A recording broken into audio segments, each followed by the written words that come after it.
Hello everyone and welcome back to UGC NET mentor. I hope you all are doing well. Guys, आज class number 14 है for premium classes, जो हम UGC net paper 1 के लिए आपको classes provide कर रहे हैं ऑनलाइन। इसके आज क्लास नंबर 14 है। इससे पहले ऑलरेडी हम 13 क्लासेस कर चुके हैं। इन सभी क्लासेस के लिंक मैं इसी वीडियो के डिस्क्रिप्शन बॉक्स में डाल दूंगा, आप वहां पर जाकर इन क्लासेस को देख सकते हैं। आज की क्लास में डिस्कस करेंगे हम unit 2 that is research aptitude. आज इसका जो फर्स्ट टॉपिक है that is method of research, sorry second topic that is method of research, और इसका पार्ट 2 है। पार्ट 1 ऑलरेडी हम डिस्कस कर चुके हैं, जिसमें कुछ मेथड्स हमने सीखे थे, समझे थे विद एग्जांपल। तो एक बार उसको गो थ्रू कर लेना। इन सभी वीडियोस के लिंक जो इससे पहले हमने करी हैं क्लासेस, उन सभी के लिंक मैं इसी वीडियो के डिस्क्रिप्शन बॉक्स में डाल दूंगा। And guys, one more thing, आप लोग चैनल पे नए आए हो सो मेक श्योर आप इस चैनल को सब्सक्राइब कर लें, साथ ही बेल आइकन प्रेस कर दें ताकि अपकमिंग वीडियोस के नोटिफिकेशन आप लोगों को मिलते रहें। तो चलिए स्टार्ट करते हैं फटाफट से आज की क्लास और समझते हैं फर्दर मेथड्स ऑफ रिसर्च।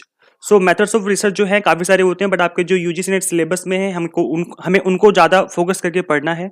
तो इसमें आपके जो 5 मेथड है वो हमें यहाँ पे डिस्कस करने हैं। ऑलरेडी मैंने प्रीवियस क्लास में एक्सपेरिमेंटल को समझा दिया था आपको, जो क्लास नंबर 13 थी उसमें हमने एक्सपेरिमेंटल रिसर्च को समझा था विद एग्जाम्पल, और कुछ फर्दर हमने उसके प्रोसेस भी समझे थे, कुछ मेथड भी समझे थे किस तरीके से एक्सपेरिमेंटल रिसर्च की जाती है।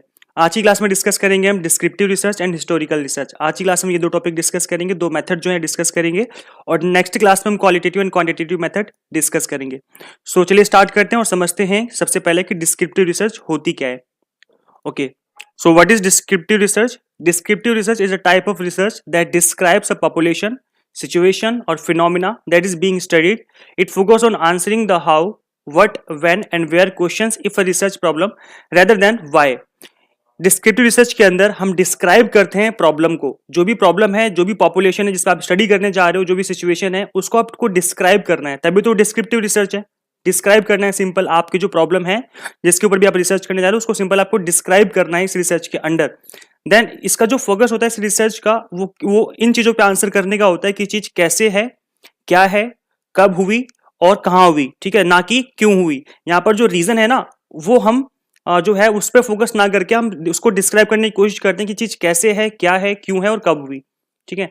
This is mainly because it is important to have a proper understanding of what a research problem is about before investigating why it exist in the first place.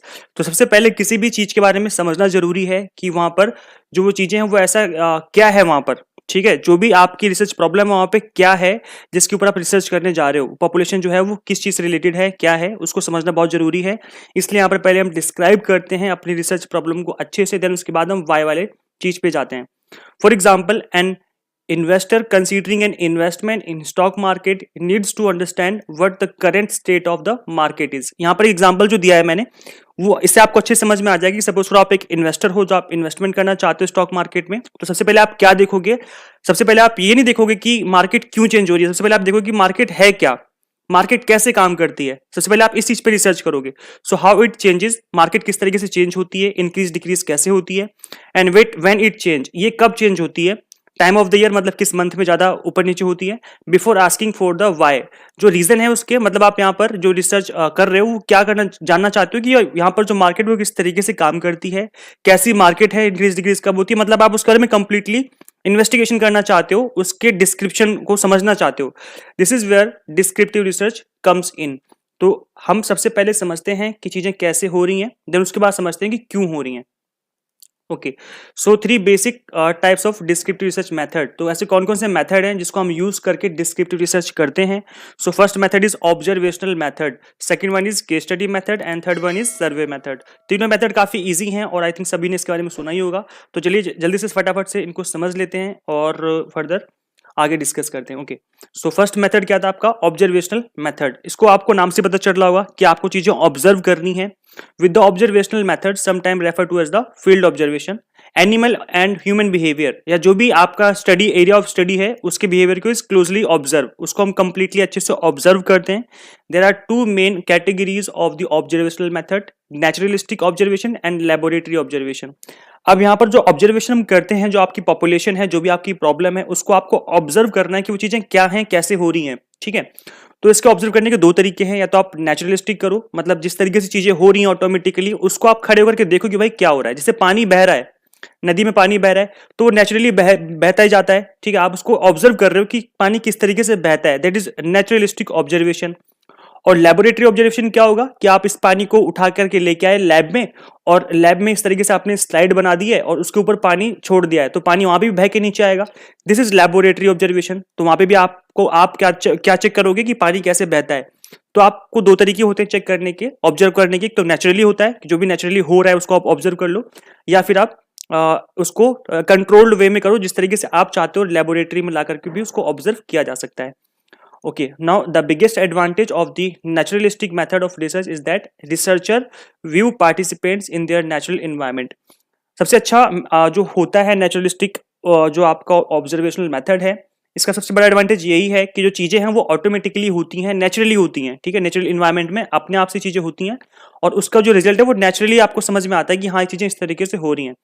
This leads to greater ecological validity than laboratory observation. तो ecologically जो है वो ज्यादा valid होता है जब हम naturally किसी चीज को ऑब्जर्व करते हैं। जैसे ह्यूमन बिहेवियर को आपको ऑब्जर्व करना है, तो आपको उस ह्यूमन को बताने नहीं कि हम आपको ऑब्जर्व कर रहे हैं, सिर्फ आप उसको देखो कि वो कैसे बिहेव करता है। सब उसको आपको अपने इंप्लॉयज को ऑब्जर्व करना है कि भाई इंप्लॉयज किस तरीके से मेहनत करते हैं हमारी कंपनी के अंदर। तो आप सिंपली उनको ऑब्जर्व करना है, देखो नेचुरली कि वो किस तरीके से काम को है परफॉर्म कर रहे हैं। नेक्स्ट आपका case study method. Case studies are in depth investigation of a single person, group, event और कम्युनिटी। तो केस स्टडी क्या है? इन डेप्थ स्टडी करना है, इन्वेस्टिगेशन करना है of a single person. Okay, case study method. और ग्रुप और इवेंट, कुछ भी हो गया, कुछ हैपनिंग हो जाती है, कोई ग्रुप है या कोई पर्सन है, इसके ऊपर आप केस स्टडी करते हो और उस एक पर्टिकुलर चीज के ऊपर इन डेप्थ इन्वेस्टिगेशन करते हो। Typically data are gathered from a variety of sources and by using several different method like example observation and interviews. Different जो भी आपके सामने मेथड है, जैसे आप डेटा कलेक्शन कर सकते हो अपनी केस स्टडी के लिए, वहां से अपना डेटा कलेक्शन करते हैं और जो भी आपका एरिया ऑफ स्टडी है उसके ऊपर हम इन डेप्थ स्टडी करते हैं।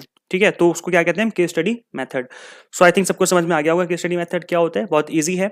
ओके, नेक्स्ट मेथड आपका सर्वे मेथड। सर्वे कैसे होते हैं आपको सबको पता होगा। सर्वे किस तरीके से होते हैं? इंटरव्यू होते हैं। लाइक आपके यहाँ पे भी कोई सर्वे करने आ सकता है, जब आपके घर पे कोई सर्वे करने आता है तो क्या होता है, आपसे वो क्वेश्चन आंसर करते हैं और आप उनका सिंपल आंसर करते हैं। तो सर्वे जनरली इस तरीके से ही होता है। In survey method research participant answer questions administered through interviews और क्वेश्चनर्स। कुछ क्वेश्चनर्स और कुछ इंटरव्यू के तरीके से भी क्वेश्चन पूछे जा सकते हैं। After participant answer the questions, researcher describe the response given. जब वो अपने आंसर दे देते हैं उसके बाद वो रिस्पॉन्स करते हैं कि भाई जो इनका आंसर है वो किस तरीके से हमारी रिसर्च में काम आएगा। In order for the survey to both reliable and valid, it is important that the questions are constructed properly. अगर आपको सर्वे अच्छे से कराना है तो जो आपके क्वेश्चंस हैं that must be constructed properly. वो अच्छे से कंस्ट्रक्शन होना चाहिए क्वेश्चंस का, क्योंकि जब आप सर्वे कर लोगे उन्हीं क्वेश्चन के बेस पे आप रिजल्ट ड्रॉ करोगे। तो आपके जो क्वेश्चंस हैं वो बहुत ही अच्छे से कंस्ट्रक्शन होना चाहिए उनका। Question should be written so they are clear and easy to comprehend. जो क्वेश्चन है वो रिटन फॉर्म में होनी जरूरी है ताकि आप बाद में उनको क्लियरली समझ सको और वहां से उनसे जो रिजल्ट है वो ड्रॉ कर सको। ठीक है, तो बाद में भी समझा जा सकता है। इस तरीके से आपको क्वेश्चन जो है वो इसमें बनाने हैं। नेक्स्ट आपका हिस्टोरिकल मेथड ऑफ रिसर्च, जो कि थर्ड मेथड है, जो इसका थर्ड मेथड जो हम डिस्कस करते हैं स्टार्टिंग में, आपको दिखा देता हूँ मैं एक बार। स्टार्टिंग में जो हमने ये रहा, नहीं इससे भी पहले, हाँ ये रहा मेथड ऑफ रिसर्च में एक्सपेरिमेंटल हमने कर लिया है, डिस्क्रिप्टिव भी कर लिया है। अब हम डिस्कस करेंगे हिस्टोरिकल और नेक्स्ट क्लास में करेंगे हम क्वालिटेटिव एंड क्वांटिटेटिव। तो थर्ड मेथड क्या है आपका? Historical method. तो चलिए स्टार्ट करते हैं फटाफट से। Historical method. Okay, historical methods of research. So historical method is the collection of techniques and guidelines that historians use to research and write histories of the past. तो इसमें simple है, आपको जो भी आपके हिस्ट्री में हुआ है उसी के ऊपर आप रिसर्च करते हो कि पास्ट में क्या हुआ है ऑलरेडी। तो यहाँ पर क्या होता है, आप जो पास्ट की चीजें हैं उन चीजों पर रिसर्च करना चाहते हो, जानना चाहते हो कि पास्ट में ऐसा क्या हुआ था जिसकी वजह से जो चीजें हैं वो हुई हैं। The study of historical method and of different ways of writing history is known as historiography. तो अगर आप पुरानी चीजों पर रिसर्च करते हो, उसकी राइटिंग करते हो, तो उसको क्या बोलते हैं? Historiography. What are the two method of historical research? तो historical research के दो मेथड कौन कौन से हैं? So first is primary source include first hand information। एक तो प्राइमरी सोर्स हो गया और सेकेंडरी सोर्स हो गया, दो मेथड होते हैं। Such as eye witness, reports and original document. जो आपके आई विटनेस हैं, ठीक है, जो उन्होंने अपने आंखों से देखा है चीजों को होते हुए, या फिर जिनके पास ओरिजिनल डॉक्यूमेंट है, आप वहां से इन चीजों को क्या करते हो?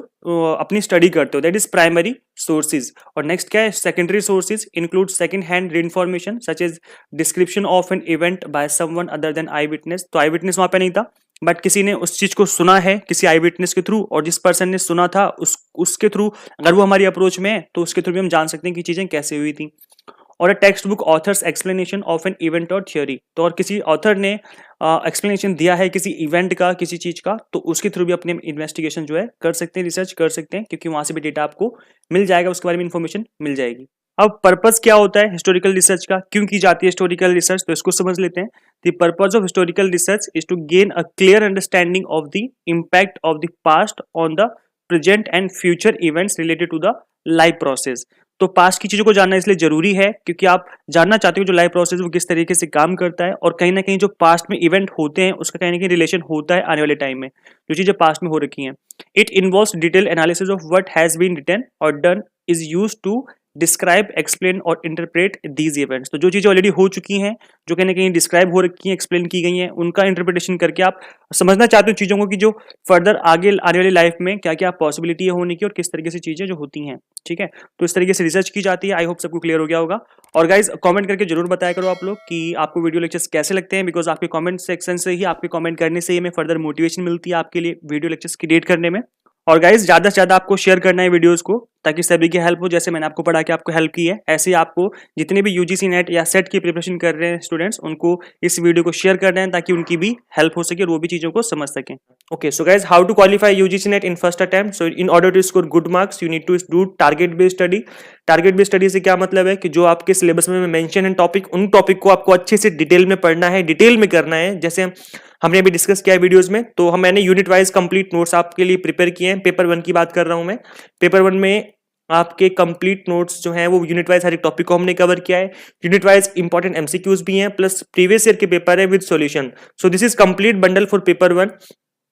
और एंड गाइस, इन नोट्स के रिगार्डिंग आप मुझसे इस गिवन नंबर पे व्हाट्सएप पे कॉल के थ्रू बात कर सकते हैं। अगर मैं कॉल पिक ना करूं तो प्लीज आप मुझे व्हाट्सएप कर देना, क्योंकि कई बार क्या होता है मैं बिजी होता हूं तो मैं कॉल पिक नहीं कर पाता, तो आप मुझे व्हाट्सएप कर दिया करो। जैसे मैं फ्री होता हूं मैं उसका रिप्लाई कर दूंगा।